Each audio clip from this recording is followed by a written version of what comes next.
Amanda from Pontes Books, here with our first video for Chapter 7.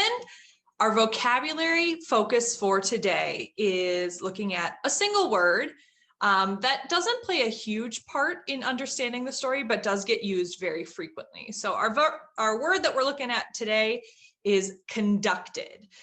So that's some of the times the form that you see it in the story itself. Sometimes it could be conduct without ed on the end, and then sometimes it could be an alternate pronunciation, conduct of that same word. So the way that it shows up in Chapter 7 is conducted. So we're going to look at it from that lens, but we'll explore the other endings and pronunciations as well.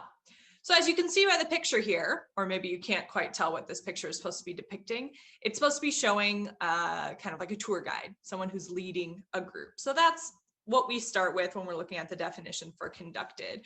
We are looking at someone, if you're describing someone, that's someone who has been led by a guide or is being led by a guide. As a verb, it could be then now they're doing the active part of the organizing, the carrying out, the leading. So it kind of can be used in different ways, just depending on how it's being used in the sentence. So basically it either means like leading or being led. So you're either conducting or you're being conducted. So some facts or characteristics. I mean, it's just somebody leading. So I just pulled out some particular words that have conductor or conduct in them. So we have like a train conductor. So that's someone who's in charge of organizing trains. And we'll get into that a little bit later in this video. And then we have a conductor like in an orchestra or a choir, a musical conductor. So those could be examples, but I wanted to keep the examples just to kind of this conducted form of the word rather than the different ending of conductor. So these are really more like synonyms. So someone who is conducted is managed, led, or guided. And some not examples: followed, abandoned, disorganized. Now, again, this is tricky because if you were conducted to a room, that means that you were led to a room, so you are actually doing the following. But the way that you are using this word, conducted, does not mean followed. It means the opposite. And abandoned, disorganized also do not mean conducted. So taking a look at the etymology of this word, the language of origin is Latin, and we can see it come up in Latin in a few different forms. And again, I'm not a Latin scholar, so forgive me on my pronunciation. Conductus, meaning to guide, accompany, and show the way. And then we have conducere, maybe that's right, hopefully, meaning to lead or bring together, contribute, serve, which kind of comes from, we join together two roots, meaning with or together, which in many different words manifests itself as C-O-N as the spelling pattern, and then ducere, to lead, put those together, and we kind of get this word. So that's kind of the word history of it. It goes way back. And taking a look at some sentences, we have our straightforward sentence: the committee was conducted to a private meeting room in order to discuss the issue. So they were led to a private meeting room.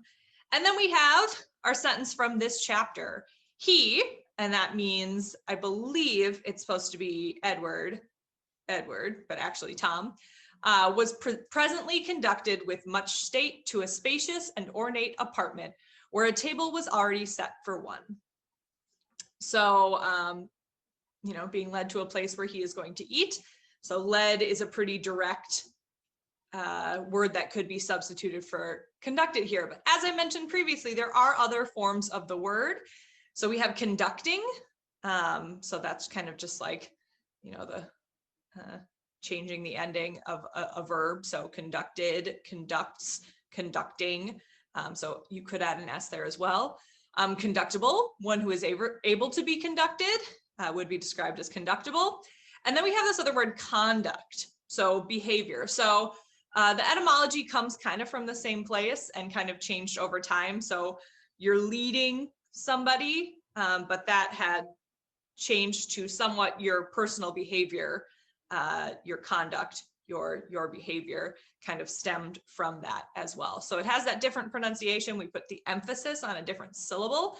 Instead of conduct, we say conduct, but it's still all related. And then also, if you just are thinking about this word like conduction, so the ability for something to conduct electricity or to conduct heat is kind of in this same word family and is used almost only in a scientific setting, so doesn't really apply very much to this story. So I just threw a few up there. There's lots of different forms of conducted. All right, some jobs involving conducting. There aren't any really great fun facts for the word conduct or conduct, no cool idioms or kind of modern day connections. So instead, I just zoomed in on, as I kind of mentioned in the examples earlier, some jobs that involve conducting. So a train conductor, what do? They work aboard trains and help to coordinate the daily activities of train crews. So they are organizing, they are leading train crews. You can see kind of their responsibilities listed there. And then just for fun, because why not? The average salary of a train conductor, $58,780 a year. So that's not half bad. And then we have a music conductor, they direct musical performances by orchestras and choral groups. So you would picture them with what's called a baton, kind of looks like a magic wand, standing in front and, kind of going like this. They're not just waving their arms like this. There's a very specific way in which they do that, and it helps. I was in a choir, I still am in a choir, and they are very necessary to keeping your group all together on the right pace. And they also help to interpret the music and make you feel the music in the way that makes the audience feel the music. So again, you can see a list of their responsibilities, and then average salary, $49,132 a year. And that's music conductors. It's like a very, very wide spread. So it could be just working for a very small kind of school choir, as opposed to like a professional orchestra. So there's a very wide range. And so that average kind of just falls in the middle. So that's the word conducted, and hopefully you learned something new. Have a good rest of your day.